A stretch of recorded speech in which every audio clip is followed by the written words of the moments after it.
1060.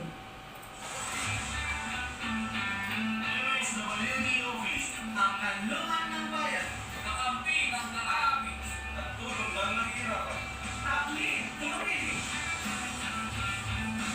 Programang ating pagsasaluhan sa loob ng isang oras para talakayin ang iba't ibang serbisyo ng mga kalahagawaran na kagalingan at pagpapaunlad ng lipunan. Taklin, tumili. Ito ang programang mamahalin mo at mamahalin kayo. Taklin, tumili. Maaga at mapagkalingang serbisyo. Ito ang hatid namin sa inyo. Taklin, tumili. Taklin, tumili.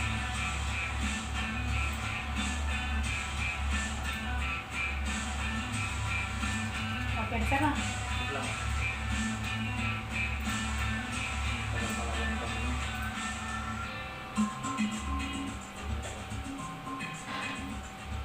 Ayan, magandang umagang muli po sa inyong lahat mga karadyo. Kamusta po kayong lahat dyan?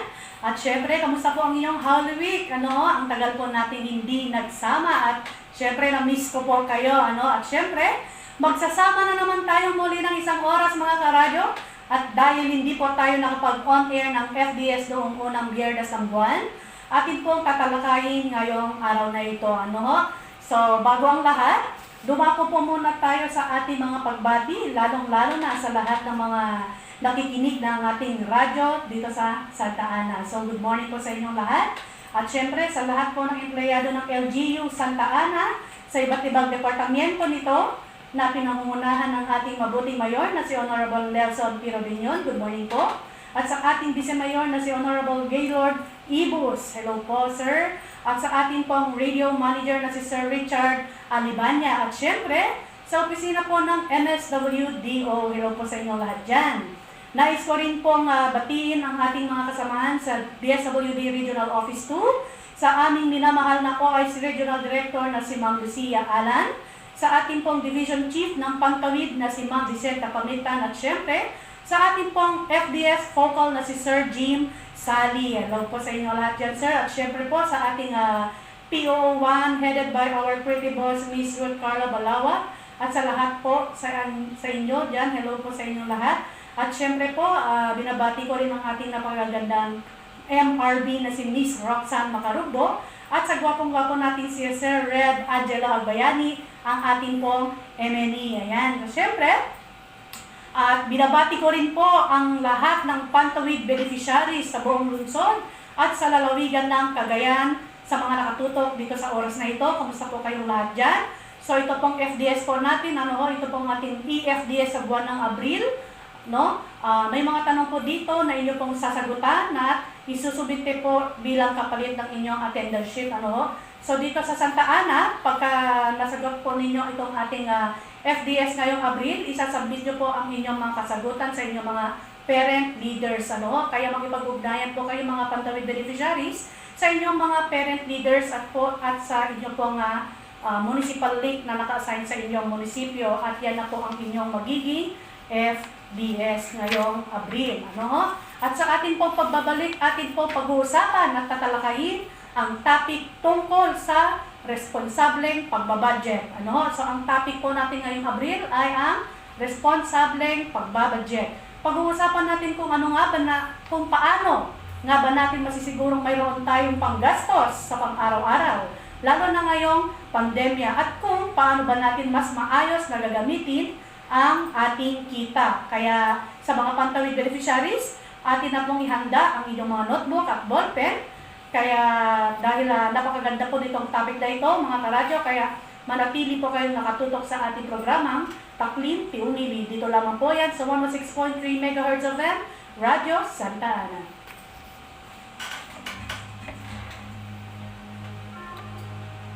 Hindi pala sa kanilyan ng kopya.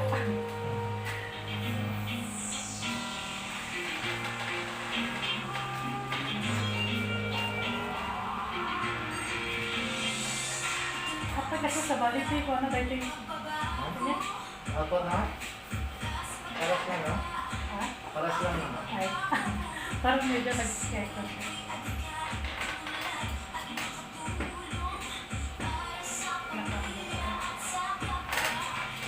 Ang Anabel? Ang May napansin? Okay, may sarang?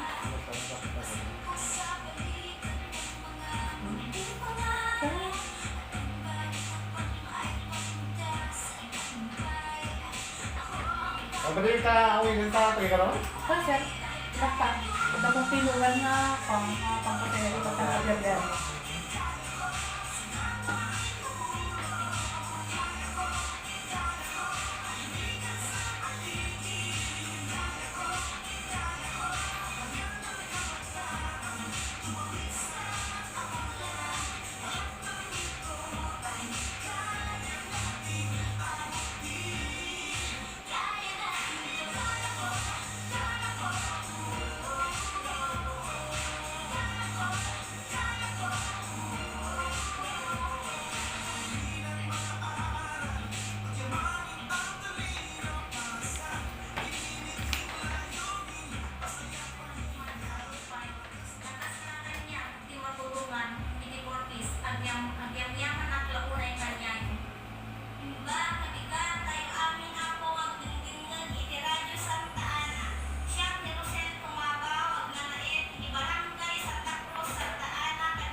Ayan, at tayo po ay nagbabalik mga karadyo. Kayo po ay nananatiling nakikinig sa ating programang Taklin, Di Humili, ano? So, inuulit ko po, sa lahat po ng Pantawid beneficiaries na makikinig ngayong araw na ito dito sa ating programa, dito po sa ating EFDS, may mga tanong po tayo dito mamaya na inyo pong sasagutan.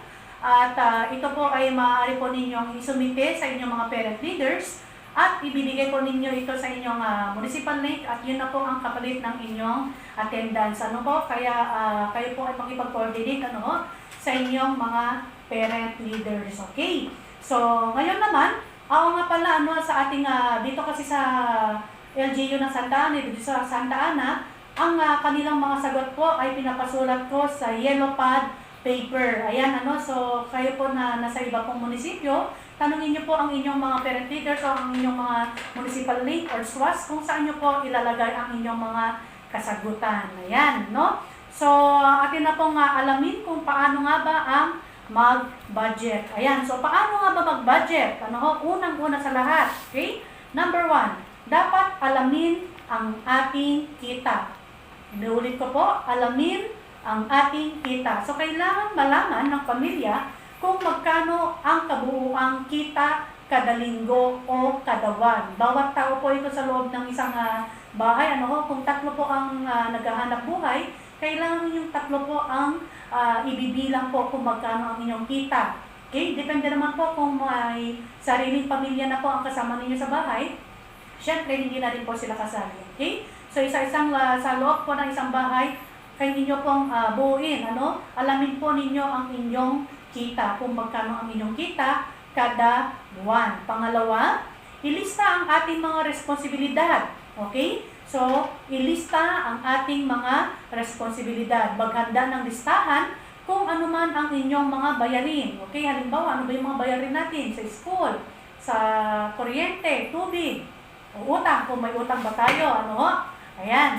So, number 3, alamin kung magkano ang ating ginagastos. Okay? So, dapat inaalam din natin kung magkano ang ating ginagastos. Ano yung ating mga gastusin? Ganon. Okay? So, ilista ang lahat ng mga naibabawas sa kita ng pamilya. Maganda din na magkaroon ng lagayan o mga resibo. Maglagay tayo ng mga resibo. Dapat na itatabi natin ang ating mga resibo para may basehan sa pagbabago ng budget kung kinakailangan. Halimbawa, kung ang ating bayad sa kuryente, dati 500. Ngayon na biglang tumaas, naging 600. Bakit? Dahil sobrang init. Ligo tayo ng ligo, laba ng laba, o mga ganyan, ano? So, itabi natin ang ating mga resibo. Okay? Pang-apat ay magtalaga ng mga kategorya. Ano ba yung mga kategorya natin na dapat nilalagay natin sa ating mga listahan? So, ilista natin yung ating mga gastusin kung permanente, paulit-ulit, o minsan lang mangyayari. Okay? So, number 4 ay magtalaga ng mga kategorya. Okay? Panglima naman, suriin muli ang budget. Okay? So, double check natin. I-review natin yung ating budget. Siguraduhin na ang gastos o ang mga nagastos ay higit na mas bababa sa naplanong gastusin. Baguhin ang budget kung kinakailangan para maging mas makatotohanan ito. So sabi nga natin kanina, dapat mas malaki ang ating budget kaysa sa ating gastusin. Kasi kung mas malaki ang ating gastusin kaysa sa ating na-budget, syempre, ang kalalabasan niyan ay magkakaroon tayo ng utang.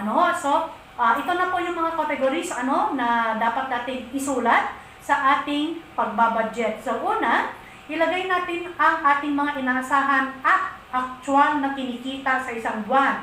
Okay? So, magsulat po tayo sa ating notebook ng 4 na table. So, ilagay mo doon kung ano yung mga kita. Ano yung kinikita mo? Kung halimbawa, ikaw ay empleyado o kaya ikaw ay construction worker. Okay? So, ilagay mo dyan kung magkano yung sinesweldo mo. And then, maaari nyo din pong ilagay kung magkano ang inyong natatanggap sa inyong cash grant. So, isulat din po ninyo doon ang 4-piece cash grant. Okay? Pwede rin po natin ilagay din doon kung magkano yung natatanggap natin kung kayo po ay isang pension, social pension beneficiary, pensioner kayo. Okay?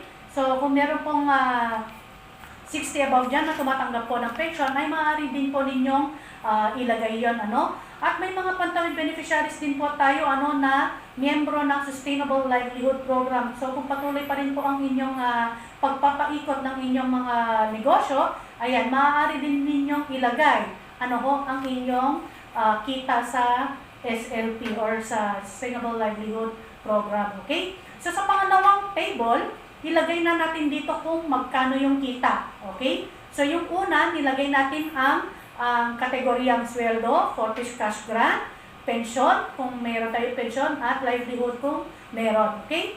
So, doon sa pangalawang table, ilalagay na po natin yung amount, yung ating kita. Halimbawa, ang ating sahod ay 10,000 kada buwan. So, ilagay mo dyan sa pangalawang table. Okay? So, sa 4-piece na cash grant naman na nare-receive ninyo ay halimbawa, 4,000. Okay? So, ilagay mo din yun sa ibaba niya. Okay? So, doon sa pangatlong table, ilagay po natin ang ating actual na kita. Okay? So, hindi naman masyadong nalalayo doon sa ating inaasahang kita, So, halimbawa, inaasahan mo sa iyong 4-piece ay 4,000.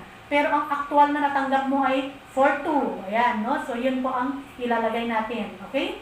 At maglagay din tayo sa pang-apat na table, the column, ang kulang o sobra. May kulang ba doon may kulang ba o sobra doon sa iyong inaasahan at doon sa actual na kita? Okay, so yun po ang ating ilalagay sa pang-apat na column. Okay, so mula sa ating mga kinikita sa isang buwan, magkano ang kaya nating ilaan na ipon kada buwan? Ayan, wag po natin kakalimutan ang syempre maglagay ng ipon. Ayan, so doon sa una na ginawa na sinabi natin kanina, na ilagay ang ating mga inaasahan na actual na kinikita sa isang buwan. So itong pangalawa naman ay unahin ang pagtatabi ng ipon sa isang buwan bago maglatag ng inyong gastusin. So upang masiguro ang ipon, gamitin natin ang mga gabay na ito. Okay, So ayan, dapat ilagay natin ang ating kita, ipon, at gastos. Okay. So, dito sa pangatlo, ayan, dito na po natin ilalagay yung ating gastusin, budget, yung actual na gastos, kung may kulang o sobra. Okay, so, dito sa pangatlo, okay, alamin natin ang ating mga gastusin sa isang buwan. Okay, so isang buwan lamang po ito mga karadyo sa mga pantawid beneficiaries po natin. Ilatag ang inaasahan ang actual na gastos. So, computin natin ang kakulangan or sobra sa bawat gastusin at ilagay sa pinakakanan ng table sa ibaba. So, another table po ito, ano? Dito sa pangatlo. Sa first table, ilagay po natin kung ano ba yung ating mga ginagastos. Okay, katulad dito ay mga pagkain. Kung tayo po ay nangangasera, ano? Or umuupa, ayan, ilagay din po natin sa baba. Pangatlo, ilagay natin yung mga pamasahe, baon o gamit sa eskwela, kuryente, tubig, at mga utang kung mayroon man. So, yan po ang first column natin sa table. Ano? Ilagay po natin yung inyong mga gastusin. Yung mga sinabi ko po kanina, yung nabanggit ko ay mga sample lang po yun.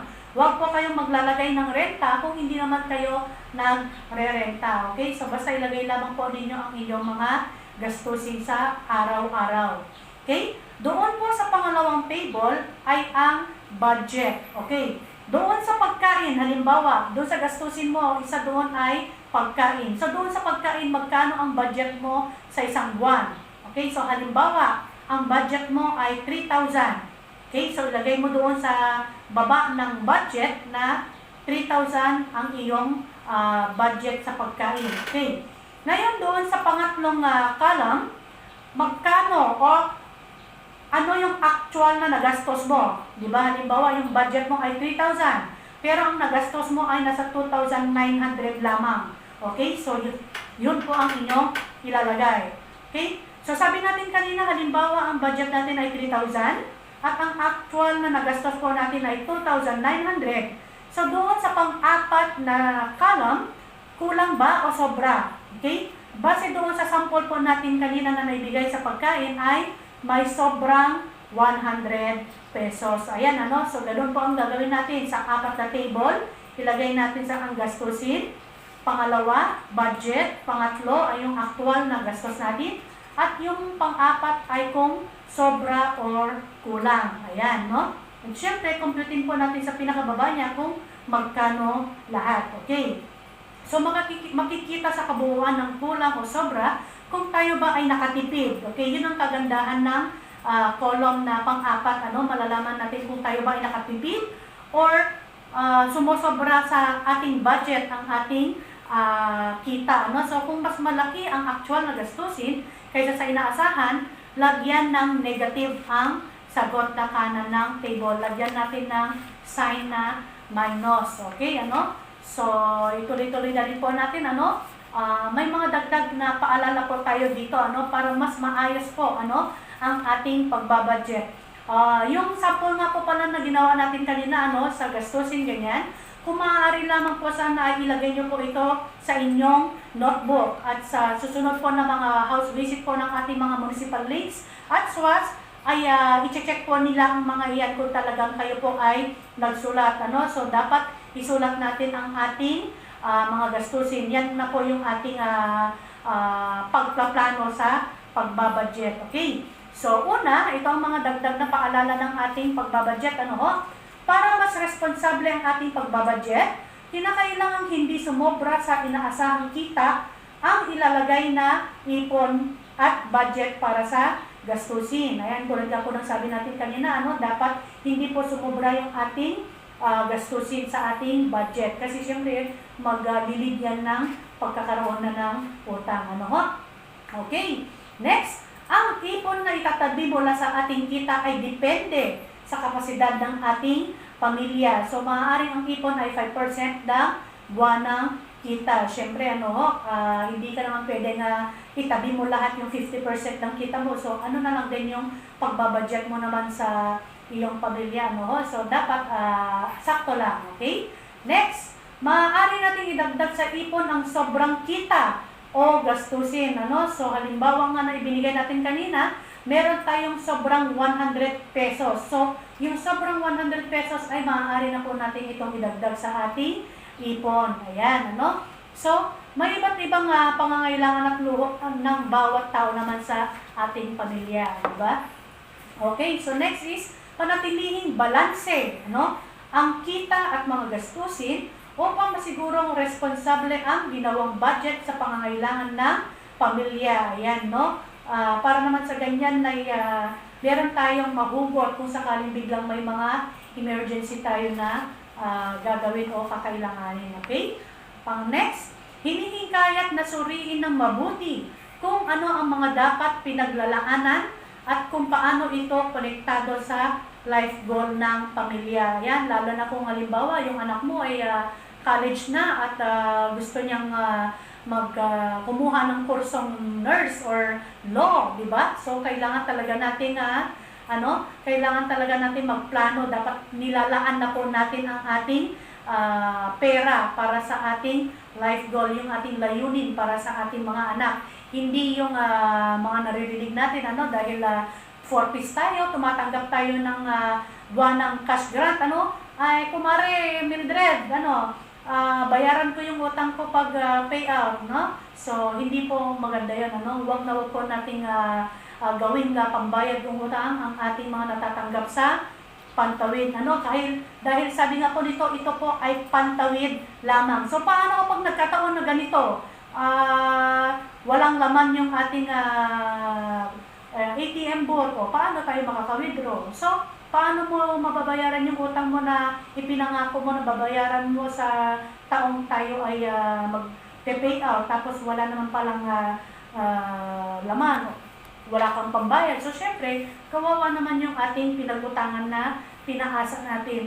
So, please lamang po, ating mga pantawid beneficiaries, huwag po natin gawing pambayad utang ang ating mga natatanggap na cash grants. Ito po ay nakalaan para sa edukasyon at kalusugan ng ating pamilya. Okay?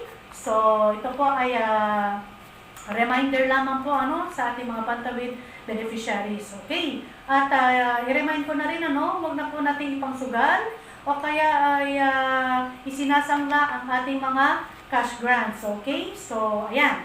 Next, sanaying may nakalaan para sa ipon ng pamilya na maaaring magamit sa mga biglaang pangangailangan. Ito yung kagandahan nito kapag tayo ay may budget, pag tayo po ay nakakapagpatabi ng ating mga ipon. Para sa ganyan, kung biglang, yun nga, may kailangan tayo, ayan, meron tayong mahuhugot, hindi po ba?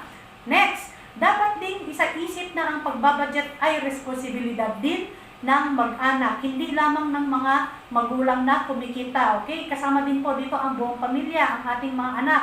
Hindi yung porket alam nila na meron tayong kinikita ay itong mga anak naman natin ay pabili kung ano-ano, mapalod, kailangan ko ng cellphone para sa ating module, yung mga ganyan. So, dapat, sinasabi or ini-explain din natin sa ating mga anak na kung kakayanin, bakit hindi? Pero kung hindi, kailangan nating gumawa ng iba pang paraan para sa ganyan ay hindi po mas malaki yung ating gastusin kaysa sa ating pagbabudget. Lalo na yung mga kailangan umutang talaga. Kung umutang po tayo ay kailangan po nating bayaran dahil yung pinagutangan natin ay syempre kailangan din po nila ng pera. Lagi ko nga po sinasabi na itong inutang ninyo, na itabi po ito ng inyong pinagutangan para sa kanilang emergency purposes din. So, kung inutang mo at ipinahiram sa iyo, magpasalamat ka dahil yung nakalaan na pang-emergency niya ay ipinahiram niya sa iyo. Pero sana naman na dapat ay responsibilidad mo rin na bayaran ang iyong utang. Ayan, Ayan. Meron nga akong nabasa sa Facebook, sabi niya, may nagtitinda kasi doon may tindahan yung si Ale, may nakalagay doon sa tindahan niya na nakasulat, kung kanino ka umutang, dapat doon ka din bumili. Hindi yung doon ka umutang sa kanya, tapos sa iba ka rin bibili. Napakasaklap naman nun, dahil ayaw niyang magpakita sa'yo, dahil ayaw pa niyang magbayad ng utang, sa commercial yan. Okay? So, last ay kinakailangan ng matinding disiplina. Ito, tama ito, para matupad ang ginawang budget. Tag-budget ka nga, gastos ka naman ng gastos. So, ano nang nangyari doon sa pagpaplano mo sa pagbabudget? Ayan, sabi nga dito, ano ang inyong pagkakaintindi sa lawikain, or motto na kapag maikli ang kumot, matutong mamaluktot, mamaluktot. Okay? So, sabi niya dito, ano ang ibig niyang sabihin, or ano ang ating pagkakaintindi sa sinasabing motto na kapag maikli ang kumot, matutong mamaluktot. Ayan. So, base dito sa ating pinag-uusapan ngayon, okay? Ang pagkakaintindi natin dito sa ating saying or sa motto na ito ay maaaring ang ipinapahiwatig na mensahe ng salawikain na ito ay kailangang gumastos ng naaayon sa kakayahan at matutong umayon sa sitwasyon sa pamamagitan ng pagpapaliban sa hindi naman natin masyadong mahalagahang pinagkakagastusan o hindi naman natin prioridad. So, tama nga naman, So, kailangan natin na dapat mabalanse, kung ano yung, halimbawa, kung ano yung pagkain na nandito. Ayan. Kailangan nyo na yung kainin natin, hindi yung ang dami-dami natin pagkain, hindi naman natin naubos. So, sayang po ang ating gastusin at ang pagkain, syempre, So, ito na, humanda po tayo mga patawid beneficiaries at isulat na po ninyo ang inyong ang ating mga katanungan dito na ito po ang inyong sasagutin at isusumite sa ating parent leaders o sa ating municipal links, So, iipunin po natin yan, para kunin po ito ng ating mga municipal links.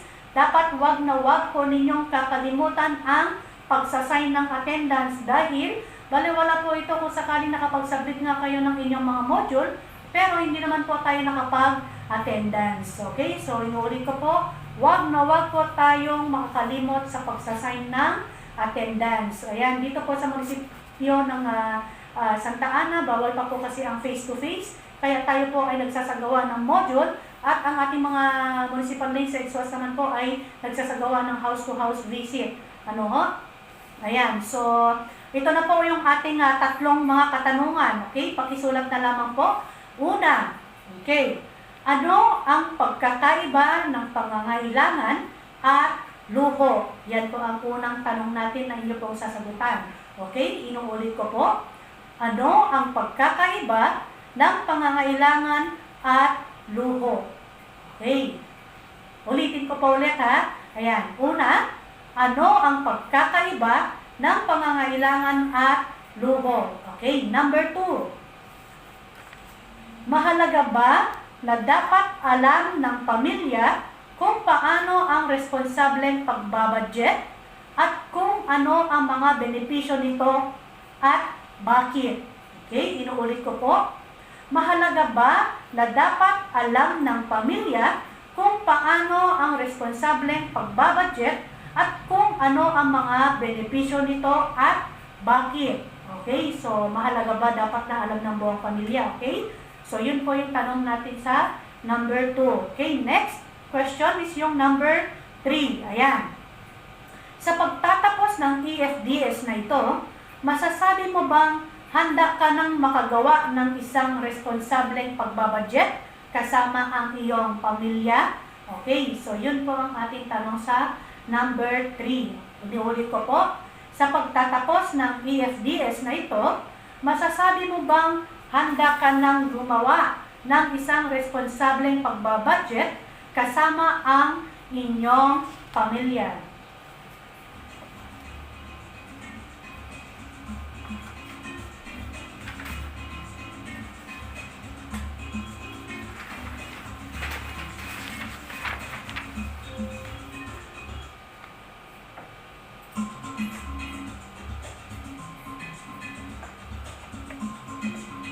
Ayan, So, kasama ng inyong pamilya, bisitahin natin ang inyong mga budget mula sa gawain. So, gamit ang mga natututunan, gawing higit na responsable ang inyong pag-budget at siguraduhin nakabatay ito sa inyong pampamilyang layunin. Ayan, so, dyan po, nagtatapos ang ating EFDS. Ayan, so sa mga susunod po, na ating talakayan, mga karadyo, aalamin naman natin kung paano nga ba or paano natin, kung paano o ano ang proseso ng listahanan. Ito rin po ay kung paano ba napipili at prinoproseso ang mga napapasali sa programang Pangtawid Program, Para na rin po sa impormasyon ng lahat, ayan, magkakaroon na naman po tayo ng house visit kasama po ang ating mga taga-listahanan. Siyempre po, ito po ay mga empleyado rin po ng DSWD. Okay? So, magsisimula po ito sa April 19, Monday, hanggang sa April 30. Okay? So, ito pong gagawing house visit po, dito sa lungsod ng Santa Ana. Actually, paridid po sa Karatig Bayan, ng Santa Ana or sa buong Cagayan, magkakaroon po ng listahanan house visit, po. So ito pong mangyayaring house visit ay wala po tayong dagdag na 4-piece mga karadyo, okay? So sila po ay magkakandak lamang po ng house visit para sa ating mga pantawid beneficiaries, okay? So samantalang ang inyong municipal link naman po at so dito sa munisipyo ng Santa Ana ay magsasagawa rin po kami ng house visit para sa SWIDI o yung tinatawag po natin Social Welfare Development Integrator, okay? So mangyari lamang po sana sa mga pantawid beneficiaries po natin na kahit may isa po na kasama po sa bahay na maiwan sa inyong tahanan para po ma-interview, gayon na rin po sa ating listahanan, kailangan po kasi nila na may makausap sila sa bahay. So kung maaari lamang po sana ay next week po hanggang sa katapusan po ng April ay may maiwan po na pwede pong ma-interview sa ating pagkakandak o pagsasagawa ng house visit. Ayan, so dito na po nagtatapos ang ating programang Taklin to Umili. Maraming salamat po ulit sa lahat po ng nakikinig. Muli po sa susunod na Biyernes na naman po, tayo po ay, or samahan nyo na naman po ako ng 1 oras, okay? So, ayan, ako po ay nagpapaalam na at narito ang aking mga katagang iiwanan sa inyo. Maagap at mapagkalingang serbisyo, ito ang hatid namin sa inyo. Ako po ang inyong lingkod, Berian Balisi po. Maraming salamat sa inyong pakikinig. Mahal namin kayo. Humabol. Thank you so much.